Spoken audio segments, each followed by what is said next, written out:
a aportar el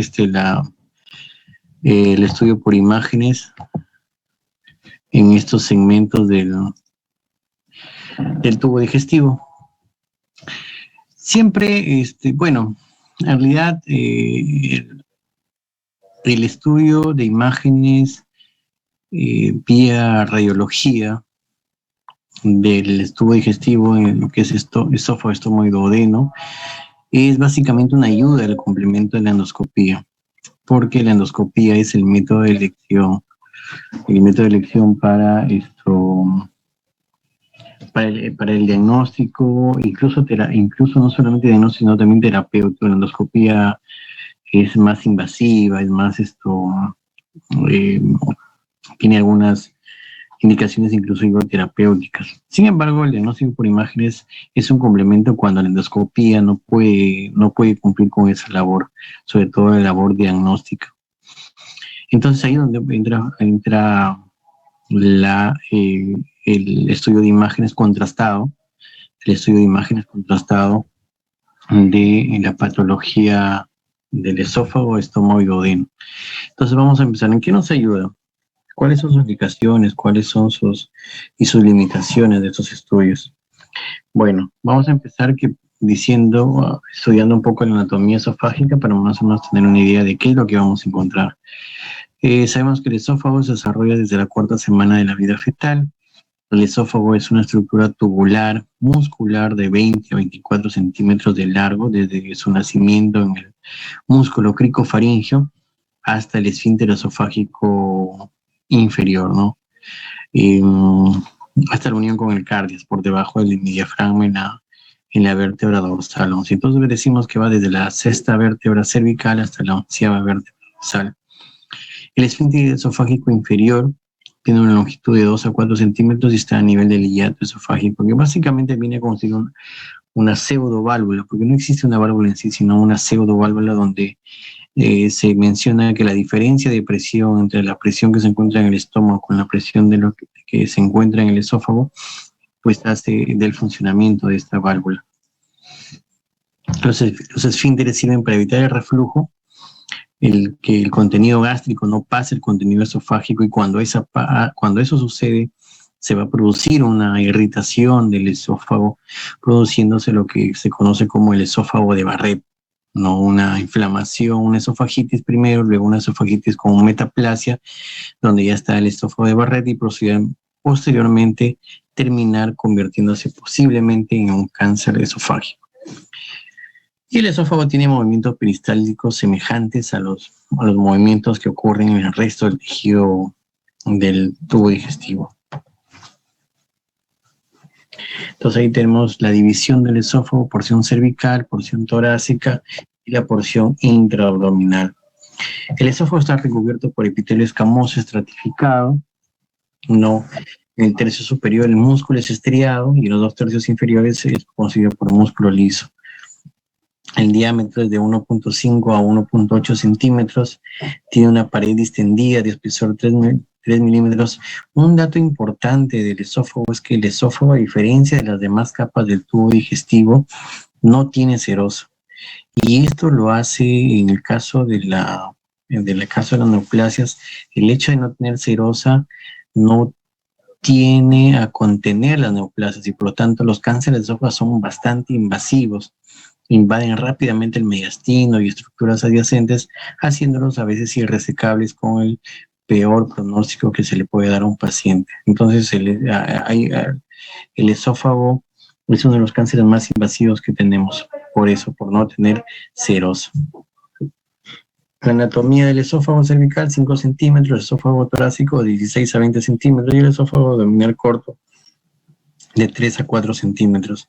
La importancia del esófago abdominal es que este esófago abdominal en algunos casos puede hacerse intratorácico.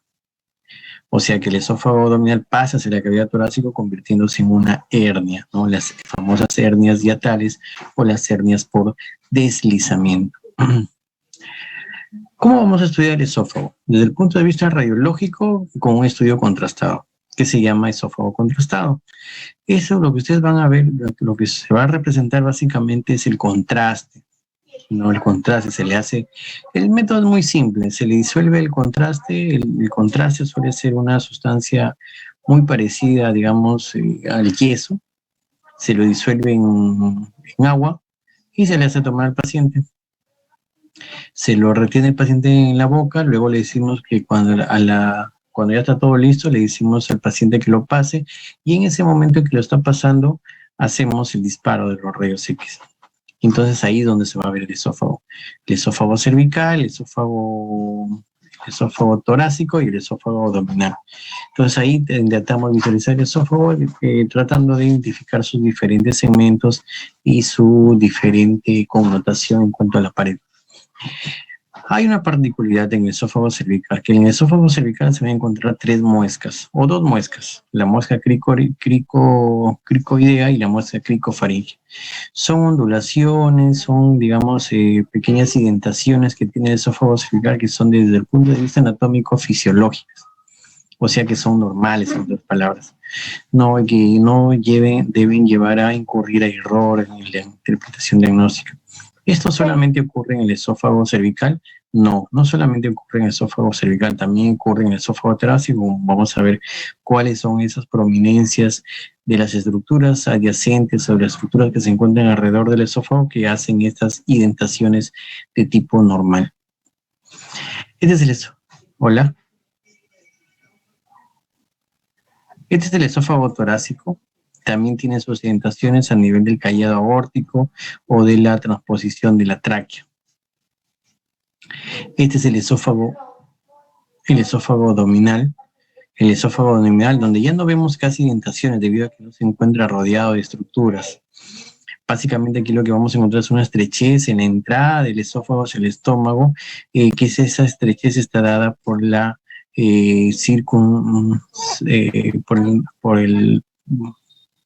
por el músculo ese del diafragma que rodea el esófago, ¿no es cierto? Y se va a convertir en un esófago intraabdominal, ¿no? Que tiene una pequeña muesca ahí. Como ya les mencioné, la técnica de estudio es una esofagografía que se utiliza como sustancia del sulfato de bario, muy parecido a un yeso, la verdad, muy parecido. No requiere preparación, simplemente el paciente se le hace que tome la sustancia de contraste, se lo retiene en la boca y le hacemos que vaya haciendo, una vez que lo pase, vaya haciendo disparos. El estudio de la mucosa distendida es lisa, colapsado, presenta pliegues paralelos. Las incidencias pueden ser laterales y oblicuas y es importante visualizarlo con fluoroscopía o también puede ser con rayos X simple. Y esto es lo que vamos a encontrar, miren, es un esófago, es un esófago con indentaciones, tiene las indentaciones propias y también se puede ver por fluoroscopía.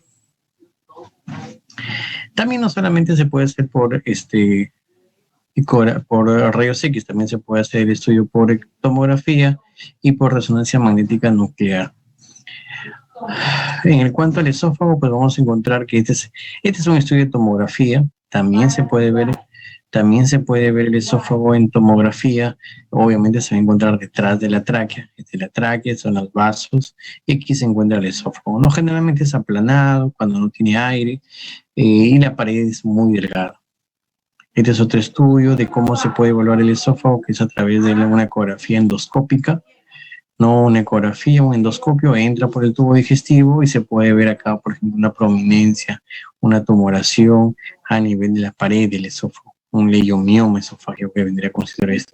En el centro está la sonda, es de la pared normal, y este es el leiomioma esofágico. También por tomografía personal y por citrones, que son estudios mucho más avanzados para detectar cáncer de esófago y sobre todo ver su estadiaje y su infiltración.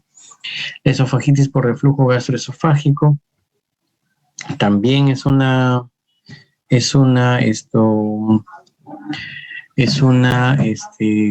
patología, y ahora entrando a las lesiones inflamatorias, produce engrosamiento de los pliegues y irregularidad de los bordes, limitación de la distensibilidad y trastornos de la motilidad. El edema y inflamación son la característica de esta lesión inflamatoria esofágica. Hay ulceraciones, en la esofagitis crónica puede haber la mucosa finamente nodular o groseramente nodular. En la esofagitis severa ya se producen úlceras y en la clínica pues, el paciente va a encontrar pirosis, sobre todo a quemazoma retroesternal, sobre todo en la posición en decúbito, disfagia, regurgitación y a veces dolor precordial. En el estudio radiológico lo que vamos a encontrar son las pequeñas puntitos captadores de, digamos, se llenan de sustancia de contraste que vendrían a constituir la ulceración por esofagitis por reflujo. En algunos casos, cuando la esofagitis es crónica, se van a ver como unos rieles longilíneos de la mucosa, lo que nos constituye un proceso inflamatorio crónico. En la esofagitis por reflujo por ulceración vamos a ver pequeñas indentaciones donde se adhiere el contraste producto del proceso inflamatorio. En la esofagitis candidiásica, las esofagitis infecciosas, pues lo que vamos a encontrar es un edema submucoso. Edema, inflamación submucosa, contorno irregular, desflecado por coalescencia. La clínica es muy similar a las demás, odinofagia, disfagia y dolor torácico. Miren aquí esta lesión donde encontramos unas también muy parecida a la imagen anterior, con rieles, captadores de contraste, engrosamiento de la pared, que son signos típicos de procesos inflamatorios crónicos. Igual acá por cándida, miren este patrón de captación del esófago a la pared, ¿no? Hay áreas libres de contraste con áreas rellenas de contraste que nos indican pequeñas úlceras por cándida esofágica. Acá un acercamiento, una imagen con un acercamiento, vemos la pared delgada, vemos cómo va captando el contraste, el sulfato de bario, que se adhiere a la pared de tipo irregular. Otras patologías frecuentes del esófago son las hernias hiatales. Las hernias hiatales pueden dividirse en tres: hernias postdeslizamientos, hernias paraesofágicas y hernias por deslizamiento con esófago corto. Lo importante es que, en resumen, las hernias son el paso del esófago abdominal hacia la cavidad torácica. Aquí tenemos el esquema, el esófago normal, acá está el esófago abdominal, acá hay una hernia hiatal en el cual el esófago abdominal pasa hacia la cavidad torácica por el mismo hiato y la hernia hiatal esofágica por el segmento del esófago intraabdominal no pasa por el mismo hiato, sino por un hiato paralelo o adyacente al esófago abdominal, al hiato esofágico habitual. Hernias hiatales, que su representación esquemática en los estudios va a dar una imagen de sobresalida del tejido o de la pared del estómago hacia la cavidad abdominal. Otras patologías son los pequeños sacos o divertículos esofágicos. Hay varios tipos de divertículos, de tracción, de pulsión, cervicales, intramurales. Dentro de los cervicales hay uno que tiene un nombre propio que se conoce como el divertículo de Senker, que se encuentra entre C5 y C6, también llamado divertículo de pulsión. ¿En qué viene a constituir eso? No viene a ser más que unos sacos que salen de la pared posterior o anterior del esófago y que se van a localizar adelante o atrás. Lo importante de estos sacos es que pueden llevar a que una acumulación de contenido alimenticio, por lo tanto, llevará a una litosis y el paciente puede tener mal aliento y regurgitaciones en algunos casos. Miren aquí. Aquí vemos el divertículo como un saco que depende de la pared del esófago, que generalmente está lleno de líquido o algún material alimenticio. Miren acá, el divertículo de Senker es lateral, en este caso al esófago.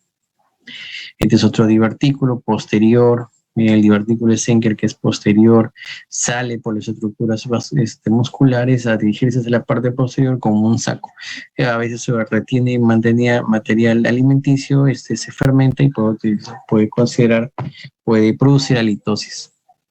La calasia es una relajación del esfínter esofágico inferior y aperistalsis de los tercios inferiores del esófago con la consiguiente dilatación proximal del esófago. En otras palabras, el esófago se estrecha en la parte distal y se dilata en la parte proximal. Se desconoce su causa, aunque hay causas de que involucran al nervio vago, troncos vagales, plexo de Auerbach, aparece entre los 20 y 40 años por una disfagia progresiva.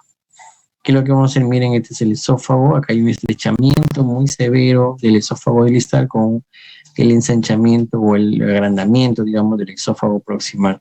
Eso se debe a la calasia. Puede ser de tipo motor o de tipo secular. Miren, acá se estrecha el esófago y toda la parte posterior al estrechamiento comienza con una dilatación.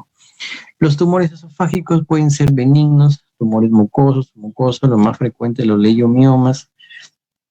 Algunos de ellos se localizan en la parte distal y no cogen, digamos, no suelen coger el contraste, sino al contrario se ve como una isla, o sea, una zona no captadora de contraste.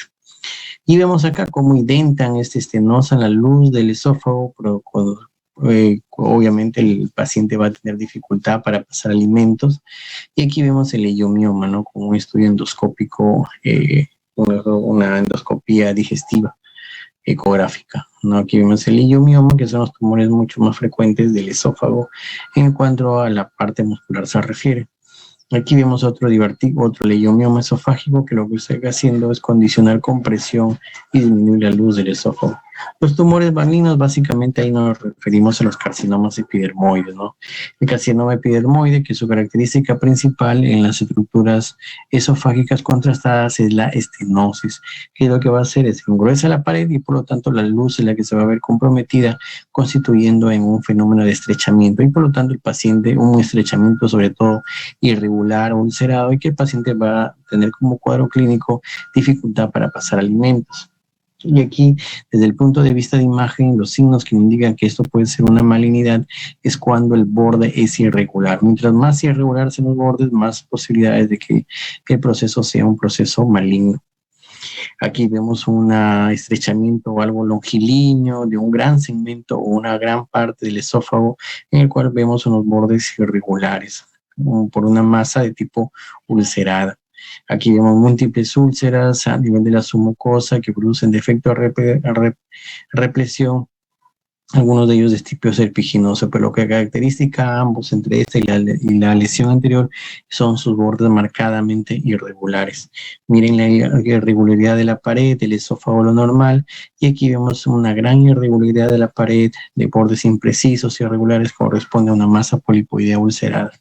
Miren acá, en este caso no hay un borde definido, pero el grosor de la pared es lo que nos indica el grado de malignidad de este esófago, ¿no? Es un cáncer agresivo con un gran engrosamiento de la pared. Este es el esófago, esta es una tomografía de tórax, por si acaso. Aquí vemos nuevamente la tomografía de tórax con un gran engrosamiento de la pared. Aquí nuevamente el gran engrosamiento de la pared que nos indica una esofagitis crónica que se ha convertido en una neoplasia. La tomografía por emisión de Procitona nos permite identificar metástasis del cáncer esofágico. En el esófago pediátrico es un poquito difícil poder evaluar, sin embargo, la colocación de una sonda nasogástrica nos permite ver si ese esófago está permeable o no. Recordemos que una de las patologías más frecuentes del esófago en la edad pediátrica es las fístulas traqueoesofágicas, ¿no? Las fístulas traqueoesofágicas que son muy comunes. A veces hay pseudodivertículos laterales, duplicaciones esofágicas y a veces cuerpos extraños, ¿no? Los famosos niños alcancía, ¿no? Que comen o se tragan pequeñas monedas y son atrapadas en el esófago. ¿No? Eso es básicamente lo que es esófago. Vamos a pasar lo que es... ¿Alguna pregunta hasta acá? ¿No? También aquí en el estómago lo que predomina es el estudio de evaluación endoscópica vía endoscopía, ¿no? Endoscopía alta. Sin embargo, el estómago, cada vez que el gastroenterólogo no puede ingresar con el endoscopio por múltiples o N motivos, lo que hace es complementarse con un estudio de esófago contrastado, que es muy similar también al estudio del estómago. Se le hace tomar la sustancia de contraste de bario, diluida en agua. La diferencia es que algunas veces se le puede agregar una sal de Andrews o una sal efervescente con la finalidad de distender el estómago y mientras más distendido se encuentre, es mucho mejor su visualización. Entonces aquí vamos a encontrar el estómago, que es una cavidad obviamente tipo J, ¿no? De pared delgada, más o menos entre 5 y 6 milímetros, es encargada de almacenar los alimentos que provienen del estófago.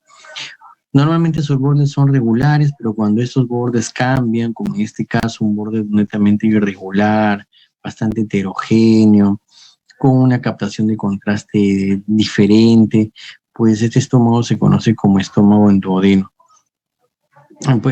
Estómago en botella de cuero. ¿Eso qué significa? Esto se produce porque se ha presentado un adenocarcinoma con estroma fibroso y de aspecto fibrótico. Esto es lo que produce el adenocarcinoma de estómago, ¿no? Una captación heterogénea de la sustancia de bario. Acá podemos encontrar bordes radiológicos poco precisos, indefinidos, en lo que corresponde a una úlcera del estómago que generalmente son de tipo maligno, ¿no? Mientras más irregular sea el borde de la lesión, más posibilidades de que sea una neoplasia. Aquí vemos un defecto de represión, esto es lo normal, y esto ya es el defecto de represión a nivel del esófago. Hay ulceraciones, una alteración en la morfología del esófago, y aquí obviamente se presenta una lesión exofítica, no un cáncer de estómago. Hay dolor epigástrico continuo, náuseas y vómitos y hemorragias digestivas. Aquí lo que vemos, miren, aquí está ya, este es el tórax, esto es el abdomen, aquí está el estómago. Esta parte del estómago que debería estar por acá representada, pues se ha subido. Y eso constituye, ¿qué patología constituye esto? Cuando el estómago pasa hacia la cavidad torácica.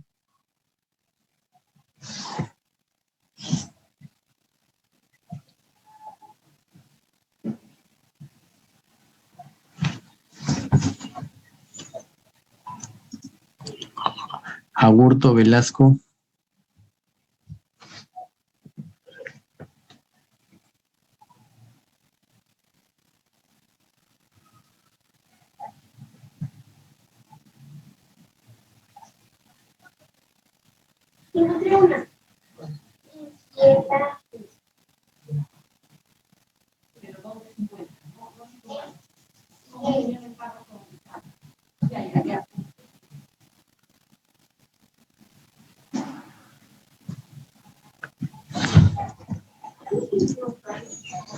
Ana Adriansen.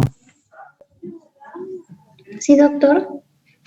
Dime, ¿cuál es la patología en la cual un segmento del tubo del estómago pasa hacia la cavidad torácica? ¿A través de qué orificio?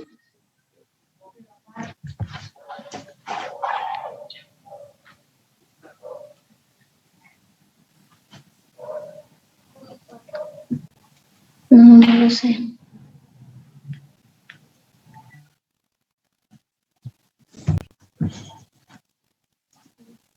Doctor, ¿una hernia? A ver, así es, una hernia.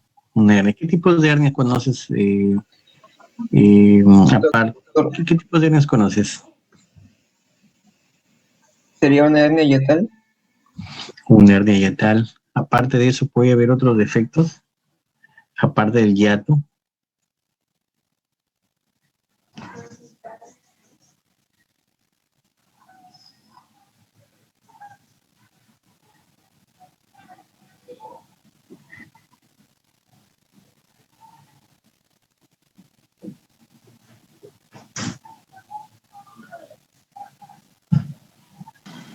Un traumatismo.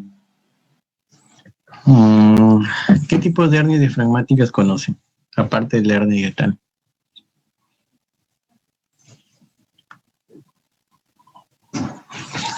A ver, vamos a ver. Daniela García. Daniela García. ¿Qué tipo de hernias conoces? Aparte de la hernia yatal.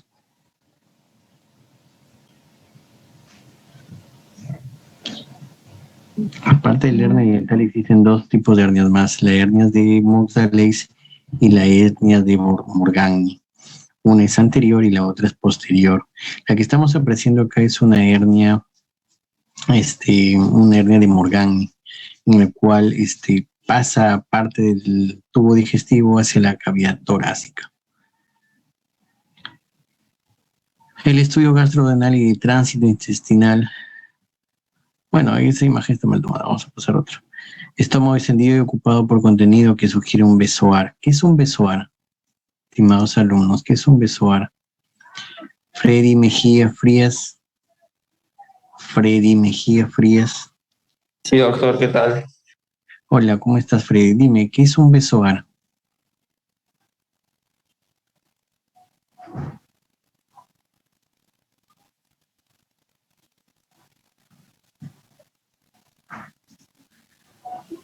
Doctor, es como una acumulación como de pelos, comida, así como un bulto. Así es, un besoar es el conjunto, es un cúmulo de elementos externos como pueden ser pelos, piedras, cuerpos extraños básicamente, que se van acumulando y pueden incluso producir una obstrucción intestinal.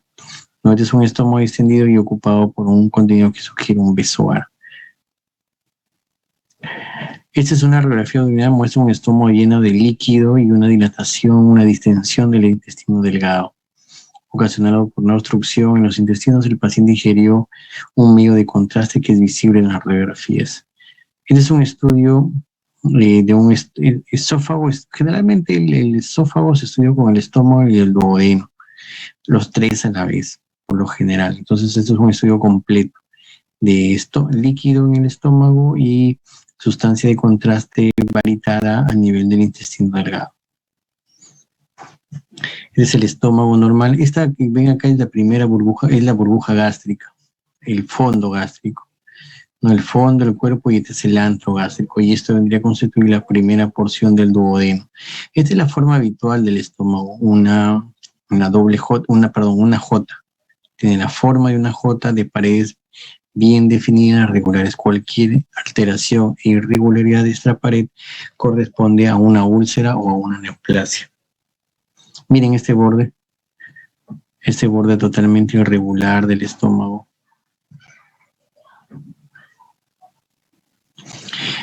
Y el intestino delgado, como ya hemos visto, pues el intestino delgado normalmente no se ve en una radiografía de abdomen simple, pero se logra visualizar cuando este contiene aire de tipo patológico, por ejemplo, en el caso de una obstrucción. ¿Y cómo se va a manifestar radiológicamente? Como la presencia de los famosos niveles hidroaéreos, ¿no? Los niveles hidroaéreos, que son niveles lineales en tipo escalera, que se van a ver en todos los en los 4 cuadrantes o en un cuadrante en especial. Lo otro es el engrosamiento de los pliegues. Es un estudio contrastado, ya se ve engrosamiento en la pared del estómago, del intestino delgado, lo que sugiere un proceso inflamatorio. En realidad, el engrosamiento en la pared del intestino delgado no solamente puede sugerir un proceso inflamatorio, también puede sugerir un proceso neoplásico, tipo linfoma, un carcinoide inflamatorio, y tenemos la enfermedad de Whipple, giardiasis, tifoidea y yersiniasis, o de tipo granulomatoso, como una enfermedad de Crohn, TBC o histoplasmosis. Todos esos diagnósticos diferenciales están incluidos y deben ser descartados mediante la clínica cuando encontramos un engrosamiento de los pliegues del intestino delgado. Muchos nódulos, granos de arena, también nódulos cuando se fue en un patrón de tipo nodular en las paredes de los intestinos, podemos estar en un proceso inflamatorio también, o un proceso de pólipos, neoplasias o metástasis submucosas. Miren los engrosamientos nodulares múltiples granitos a nivel del colon. La separación de las asas también indica un proceso inflamatorio, en este caso ya no del intestino delgado en sí, sino de la grasa que es peritoneal, como por ejemplo el líquido cítico, abscesos, TBC, Crohn, amiloidosis, linfoma y tumor metastásico. Síndrome de mala absorción en el SPRUE son pequeños. El signo de molde es una segmentación en la que se produce zonas de pérdida de bario. ¿Listo, chicos? ¿Alguna pregunta?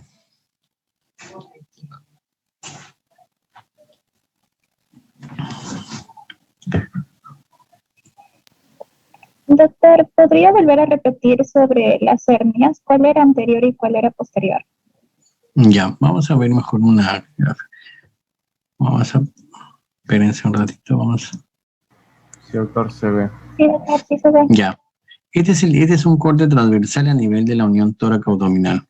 Obviamente lo que vamos a encontrar acá es el diafragma, ¿no? Entonces, hay hernias, este es el hiato normal, Antes les ubico, este es anterior, este es posterior, esta es la columna, estos son los arcos costales, entonces esto es posterior y esto es anterior.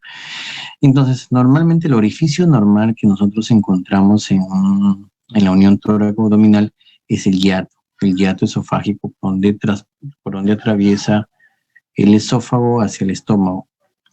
Entonces, aquí se puede producir una hernia hiatal. La hernia hiatal puede ser por deslizamiento, o sea, sube el esófago, se jala el estómago y parte del estómago pasa hacia la cavidad abdominal, hacia la cavidad torácica. Pero existen otros dos orificios que no son naturales, pero que se pueden presentar como hernias. Son estas hernias, las hernias retroesternales, son orificios no habituales, pero que se pueden presentar en el diafragma. Son las hernias de Morgan, son anteriores. Y las hernias posteriores, las hernias de Beausoleil, las hernias que se presentan a nivel de los pilares posteriores del diafragma.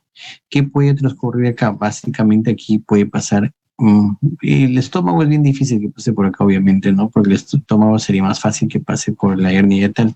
Aquí lo que podría pasar son asas intestinales delgadas, tipo colon o tipo asas intestinales, asas intestinales gruesas y delgadas. Y aquí, finalmente, por ser un área retroperitoneal, pueden pasar solamente asas intestinales gruesas, el colon, básicamente, porque hay dos segmentos del colon que son retroperitoneales.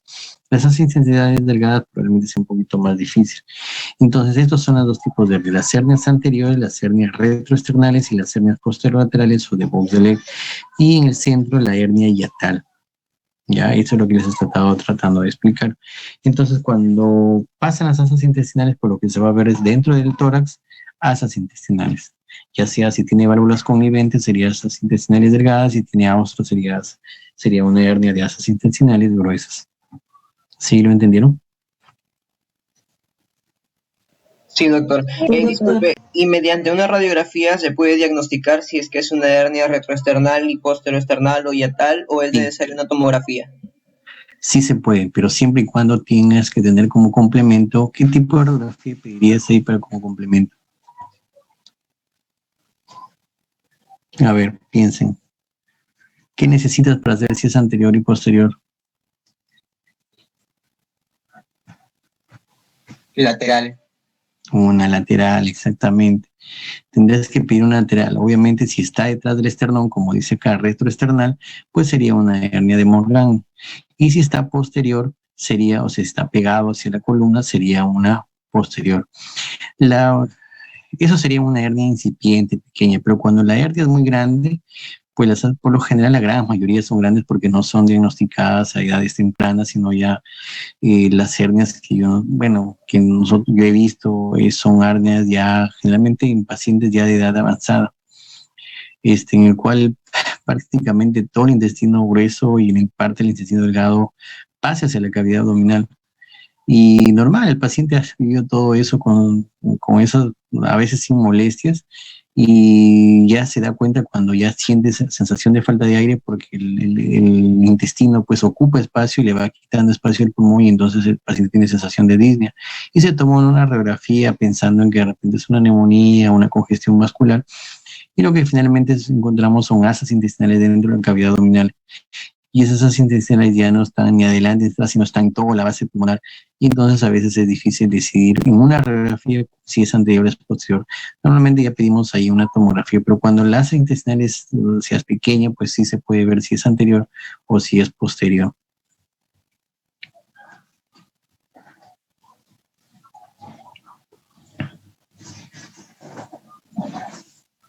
¿Alguna otra pregunta?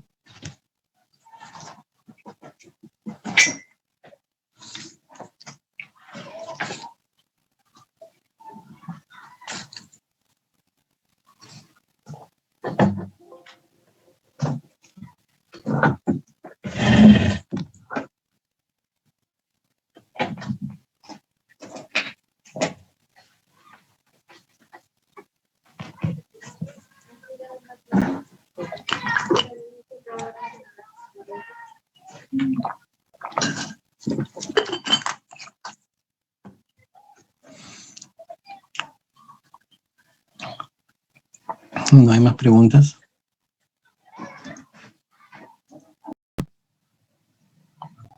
Sí, doctor. Ya, ¿en qué consiste la línea de Hampton? Su título dice acá, signos de benignidad. Se presenta en úlceras de tipo benigna. ¿Cuál es ese anillo de Hampton? Miren, vamos a ver la imagen. Espérense antes. Miren, esta es una úlcera. Esta es una úlcera. Esta úlcera está rodeada por esta línea, por un halo. Por un halo bien regular. Y en el centro está la úlcera. ¿Cómo se representa ese halo en un estudio contrastado? De esta manera.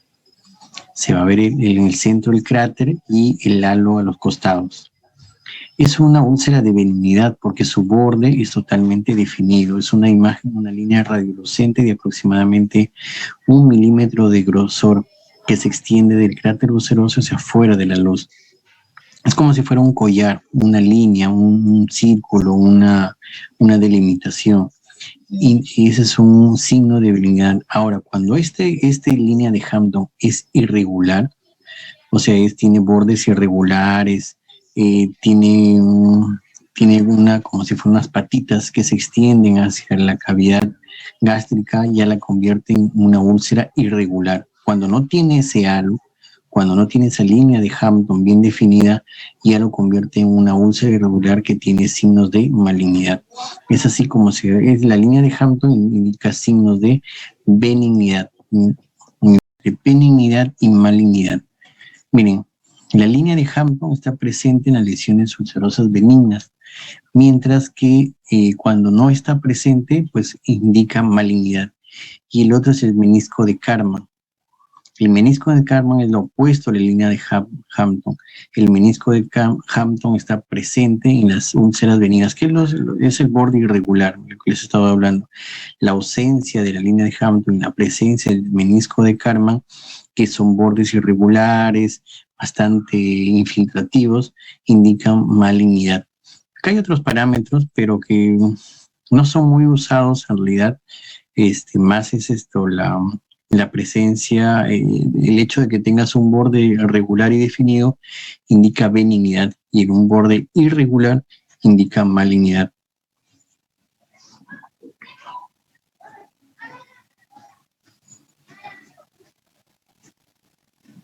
Gracias, doctor.